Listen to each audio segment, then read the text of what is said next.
Heard na gusto nila ulit alokin ang Roswell Corporation para mag-share ng stock sa Stonehurst University. Oo, pero mukhang imposible na yung gusto mo mangyari, Iha. Ilang taon na namin silang pinipilit. Talagang ayaw nila.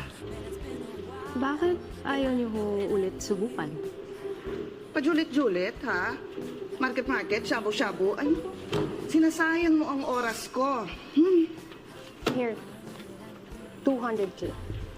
Let Amy Romero handle the meeting. Ikaw naman, pati di mo sinabi agad. Bukas na bukas magpapatawag ako ng faculty meeting. Close kami yan si Amy Romero, eh. Sisiw na sisiw sa akin yan. Naku. 30% lang yan ng perang ibabayad ko sa'yo.